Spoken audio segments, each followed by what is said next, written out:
Okay, well, welcome for this to this webinar this morning. And this is one of the regular webinars we do, where in a local area we look at what people are doing to make a difference. And we've done many of these webinars, and they're always very interesting because there is a lot of activity going on in any locality, and the one we live in Enfield particularly so.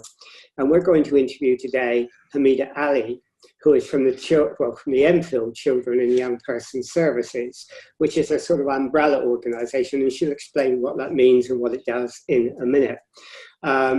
So if you're watching this as we stream it and you want to put comments in under the stream on the Facebook site, please do so, and then we'll try and pick those up and answer those later. Anyhow, Hamida, welcome to this interview, and I'm really pleased you did it. And I know this is the first time you've done a webinar, and you'll get to like them, I'm sure. They're great. Anyhow, tell us a little about yourself first and how you got involved in the work that you do. Okay, so I'm Hamida and I work for ECYPS. We're not Enfield no more, we're work cross-borough, so we do work in Haringey as well as Waltham Forest. So, and that's just due to funding cuts. But myself, I got involved in voluntary work about 20 years ago, and I've been with ECYPS for the last 18 years. And I think it's just that I'm so passionate about the community. I love volunteering. I love working with children and young people, and that's the main reason I do it.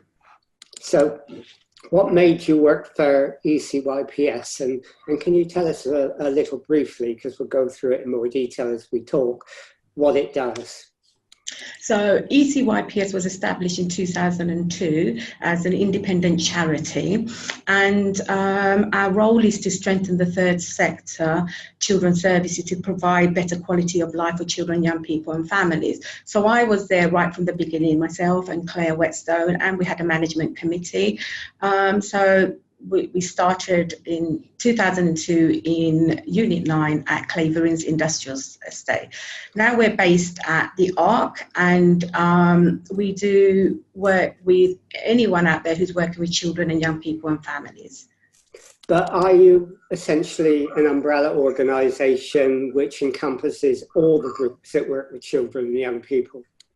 Yes, so we work with anyone who's working with children and young people. So that includes preschools, after school clubs, drama groups, anyone working in mental health. We work with schools as well, the cadets, anyone who wants to work with children and young people, we work with them, yeah. I gather there's something like 600 organisations in Enfield working with children and young people, and that's a huge number. It really surprised me when I saw it. I mean, do you have these as members of your umbrella group, or do they just come on board as supporters? No, they are members. They're on our contact list, and we provide them with up-to-date information. We, on behalf of them, raise views and take their opinions to the local authority. We also have forums where they attend. So so they are members and they get up-to-date information from us. Okay, I mean, we'll look at some of those activities you mentioned in a minute, but why do you think, given they all do specific things, there's the need for an umbrella group? I think when we first started, we knew there was a lack of information for organisations who are starting up, especially around policies and procedures. So we were part of a bigger organisation, but we decided to become independent and solely work with children and young people and families. So mainly the support we give, for example, policies, procedures, doing DBS checks. These are really essential for groups who are setting up out there. So it is very important for that service to be out there, and that's why we decided we'll be able to provide that. I guess for a group who's starting up, like a play school or a group that's a sort of self-help group and so on, they're full of passion they want to do the job they want to do, but they don't always have the knowledge to do it, or the information. And is that where you come in? Yeah, definitely. So we will be, first of all, we do a lot of outreach as well. So groups get to know about us. But if anyone wants to start up an organisation, we're their first port of call. And we'll be giving them one-to-one support. We'll be helping them with their policies and procedures. We'll help them with guidelines, how to apply it to become a charity, or the different, things that are out there at the moment. So like PIC, it depends what they want to do. So we'll just help them start up, help them with their constitutions, help them with their DBS checks, and support them on the way, and give them as much information and training as possible.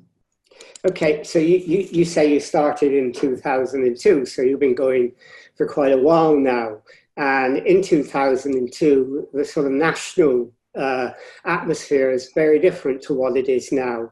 Do you think that children and young people services at the moment are going through a crisis because of finance?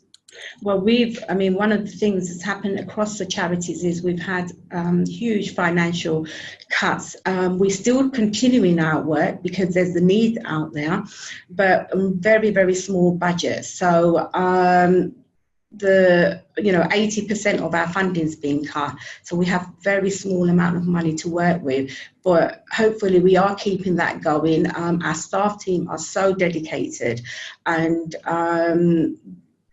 although the needs have changed since 2002, we are able to come together and make sure, with all the other organisations out there as well, provide support for families, children and young people. At the ARC especially, we have other organisations. There's Summerfile, another one called Dazoo.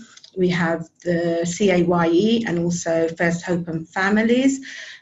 So we all come together to support one another to make sure that there are services out there for children, and there are numerous organisations out there. So you say you've lost something like 80% of your funding. Where have you lost that from? Is it local authority funding? Is it government funding? And how have you made up that shortfall? Yeah, it's a mixture of funding, local authority, government funding.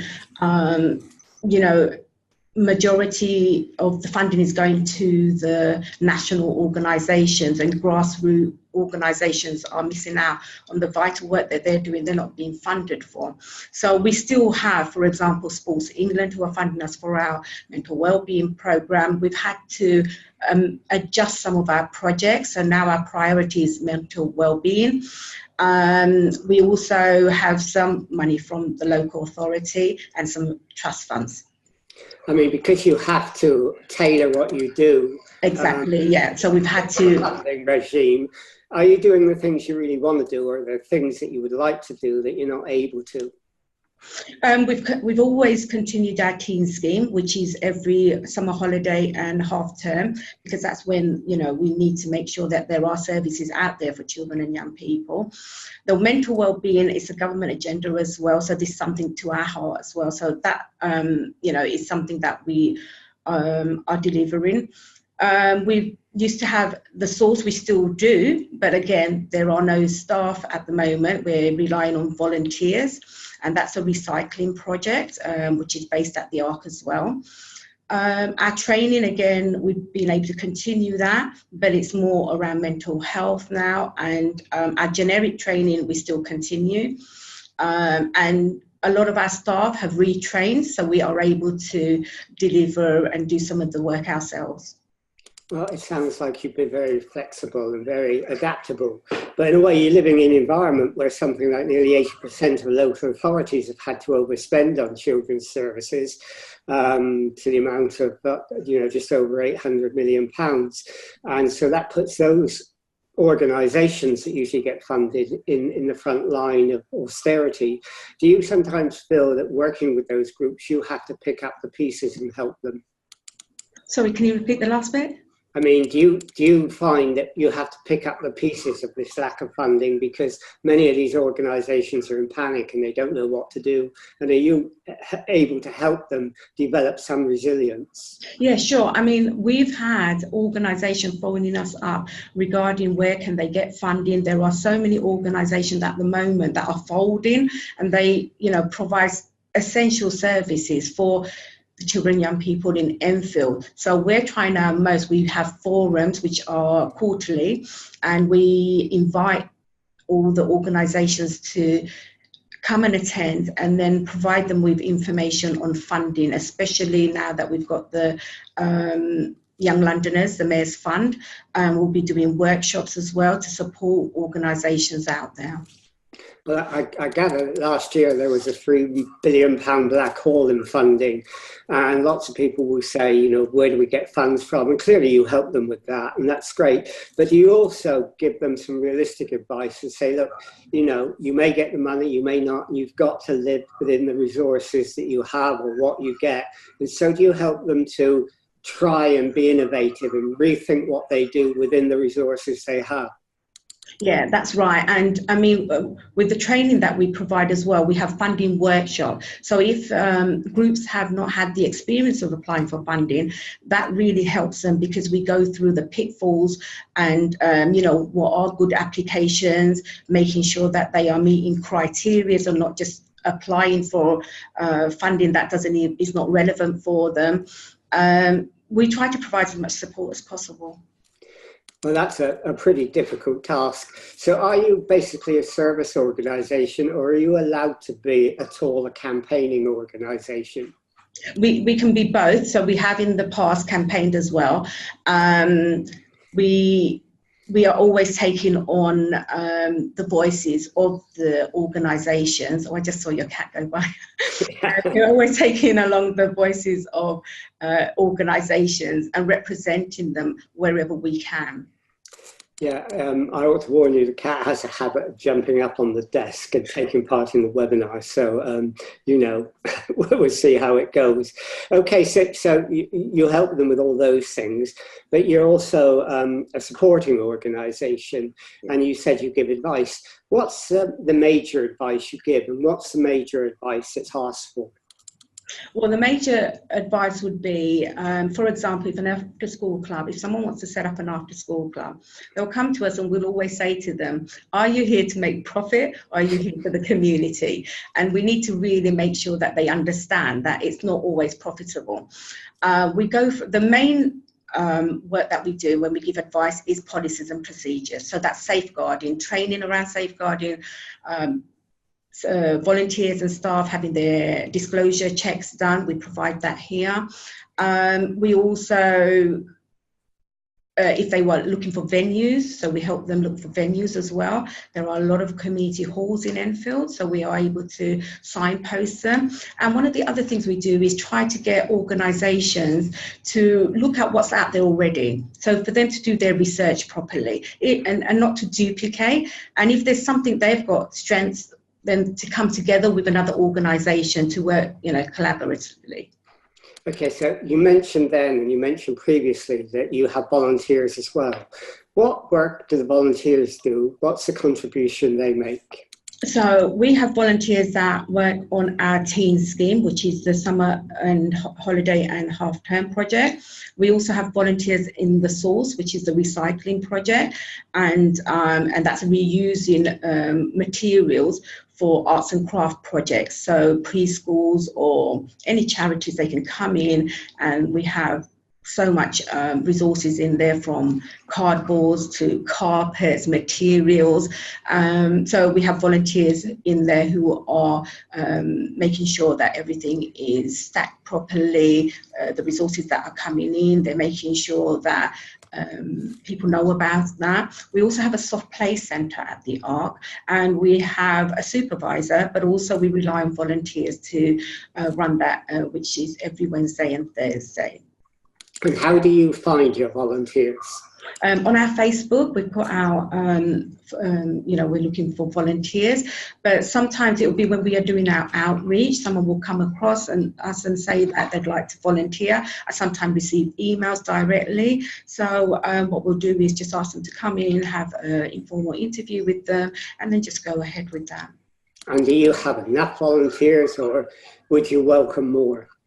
We're always looking for volunteers. We've got a community help point scheme at the moment, which is started back in 2006, and due to, again, funding cuts, it's been really difficult to do the outreach. So we've got now a new member of staff, Daniel, who does most of the outreach, and it's the project is a safe haven for children and young people who are travelling across Enfield, and we're trying to get businesses on board. We've got libraries, we've got leisure centres, local businesses on board, but we're always looking for more. So if there are any businesses out there and they would like to come onto the community help point scheme, just contact us via our Facebook and Twitter. That'd be great, because we're always looking for volunteers.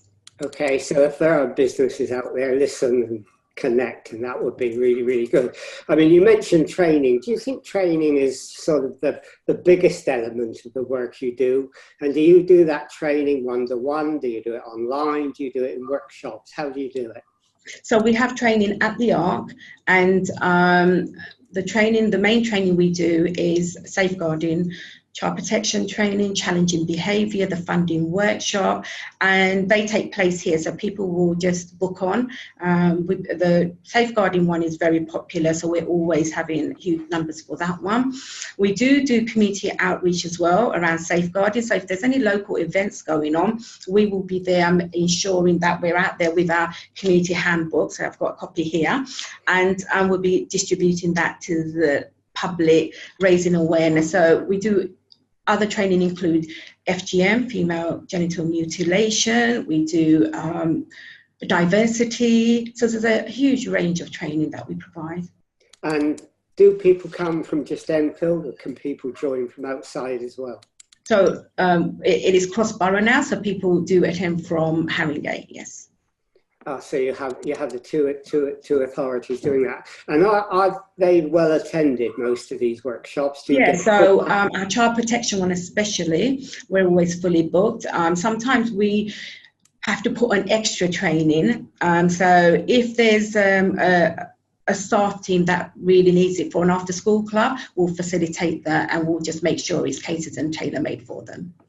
Okay, and do volunteers ever do any of the training as well? Yes, definitely. All volunteers, staff, anyone who's working with children and young people and families. And how do you check the sort of qualifications of the trainer and whether they're competent?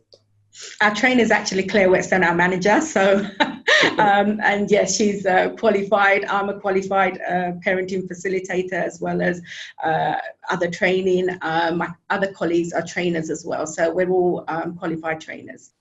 Okay, so you're an umbrella organisation. You provide advice, you provide support, you provide training, but you also provide direct services yourself, don't you? You mentioned this soft play project, but you also have a holiday project, don't you? Do you want to tell us about both of those? Yeah, so the half-term projects and the holiday projects take place at in Southgate, Alan Pullinger, and they're for children and young people aged 11 to 17. So we have a mixture of, activities including podcasting. We have creative arts and craft, multi-sports including basketball, football.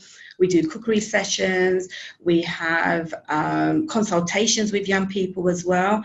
And in the summer, coming up to summer, we've got a 4-week programme for this summer, and they will take place between Alan Pullinger in Southgate and Croyland.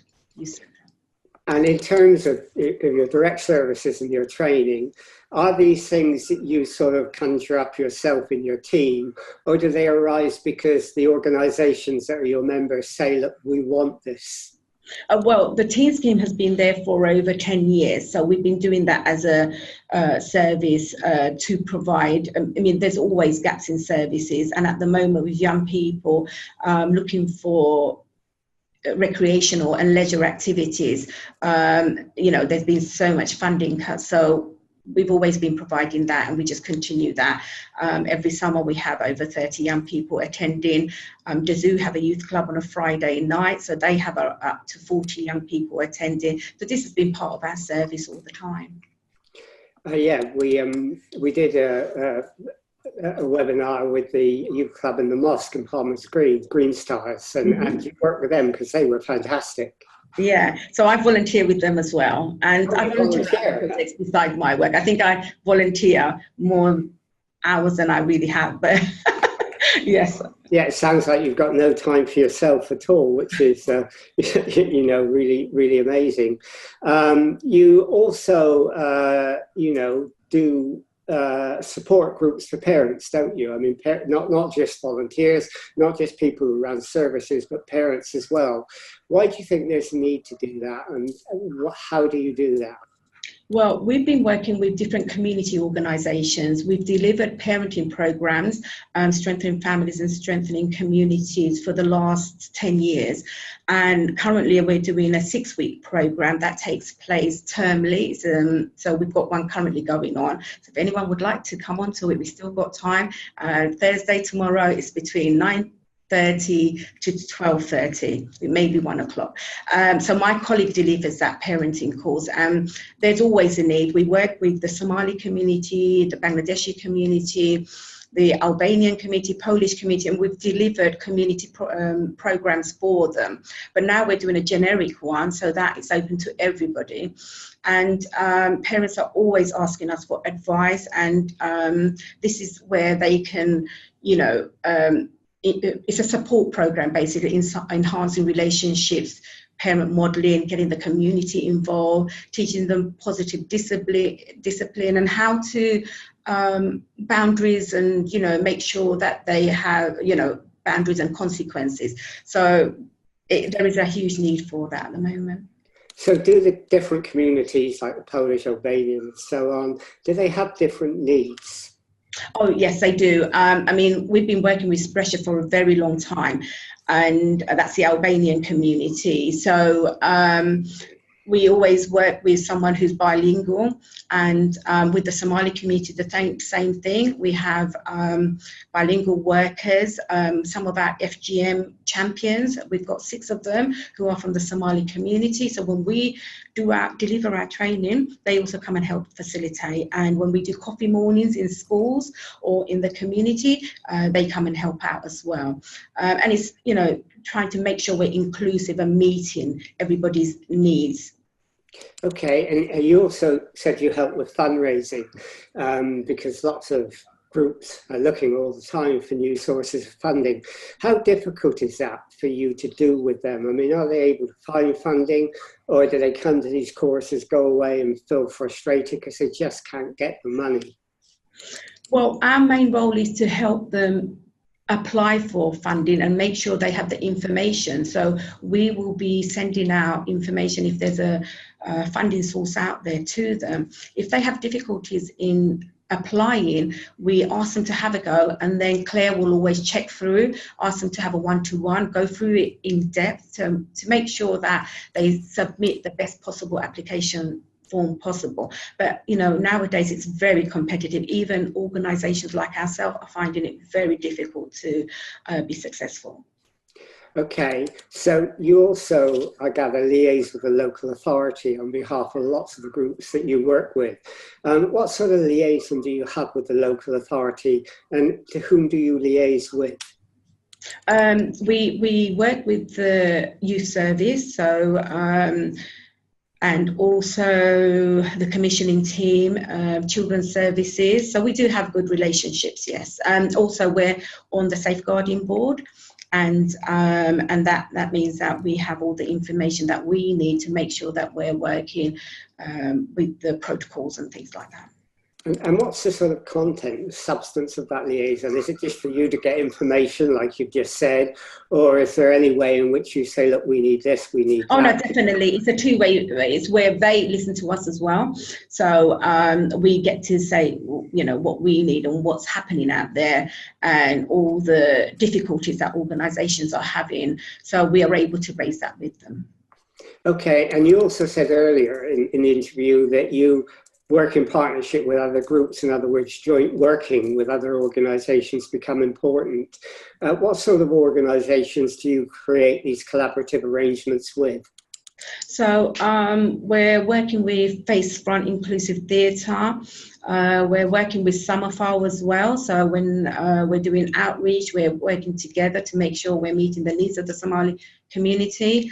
We work together with Gazoo as well, and First Hope Families, which we were, we came together when we helped support them to start up, and they provide essential services for families who are suffering from domestic violence, domestic abuse. There's so many projects that we've done together. So I think what it is, they're always coming back to us to ask for more work to be done. At the moment, one of my colleagues is at the Community Youth Violence organisation. They've come together in Edmonton, and they're hoping to do a event hopefully in July, I think, and that would be really good, because that includes the faith organisations and organisations who are concerned about what's going on in the community. So you do get involved in the knife crime issue, do you? I mean, anything that is preventative measures, that's where our main work is. So we're always doing things that are preventative. Our mental well-being is our main priority now. So we're going into schools, delivering 6-week programs. That's my colleague Montel Douglas. And we're raising self-esteem, confidence, how to resolve conflict. We did 2 events on Mindkind, and they were held at Millfield Theatre. We were able to deliver activities for young people around physical fitness, promotion of healthy eating, mindfulness, and using creative art in a therapeutic way. So I think it's always been preventative work for us. We make sure that you're not there when things go wrong, you're there from right at the beginning. And that's why the parenting, the training that we deliver, the teen scheme, it all comes together. So it's about early intervention. You also work with the Youth Parliament, don't you? I don't specifically work with Youth Parliament, but within the Community Youth Violence, I've met some of the members of the Youth Parliament. Okay, but you work with other forums as well, don't you, that young people get involved with? Yes, several forums that children and young people are involved with. I mean, we did a consultation with Children England, and 450 young people last summer were involved in the consultation. Okay, well, that sounds quite a number of people. I mean, so you do the training and advice and all the things you told us about, but you run events as well, don't you? I noticed that you had a speed dating event. Now, that's intriguing. Do you want to tell us about it? So basically, part of our forum, we wanted to introduce a different way. So it's not just about organisation attending and listening to speakers. It was so that they can really get, support and information. And the speed dating is basically on the forums. The guests who are invited, they get to have their own table, and the organisations have about 5-10 minutes with them, and then they just swap around, so they make sure that they have extra time with them. Okay, so it's not that you're trying to marry everyone. Oh, no, it's just no. I knew it was that. Okay, so I mean, how do you see your future developing, and how would you like it to develop? I think since our focus has changed to mental well-being, I think now delivering in schools, local communities, raising mental health, providing more physical activities. So we do exercise sessions, and we deliver here at the Arc Pilates. We do aerobics, and also gym sessions. So we're looking at more of, I think, holistic approach and the whole family. So it's not just the children, young people, it's their families as well. Okay, so that's quite interesting that you're moving into a family-orientated approach, which is really good. Okay, so if anybody wanted to find out more about what you do, if they wanted to volunteer to help you, if they wanted to contact you, how would they go about it? So they can go onto our website, which is we are currently trying to update it. So it's www.ecyps.org.uk, and we also have our Twitter, which is at ECYPS, and our Facebook at ECYPS Charity. Okay, well that sounds pretty good, and I'm sure a lot of people will be interested. So I think we've sort of come to the end of the half an hour now. Just one thing, I just wanted to plug the community help points again. As you can see, this is the H sign, which local businesses who are involved, including leisure centres and libraries. So if any young person, vulnerable young person who's in difficulty or loss, if they see this sign on any of the businesses out there, they can go in. The staff are being trained. They've had their DBS check, and they can get the support and help they need. So we really would love more businesses to come on board. So if there's any businesses out there in Enfield, please do contact us via our Facebook and my telephone number 0208 373 2711. That's very interesting. So you're trying to create around the borough a network of hub points, are you? Yes, safe haven. So this started back in 2006. So we're just making sure that more children and young people know about it, more parents know about it, so that children feel safe when they're out and about in Enfield. Okay, well that sounds great, and that's a good way to end, because that's I think a really good way of going forward. Okay, Hamida, thank you for doing this, and I'm sure a lot of people will be interested in this, and will, I hope, help you out in areas that you need the help. So thank you for doing it, and we'll finish this webinar now.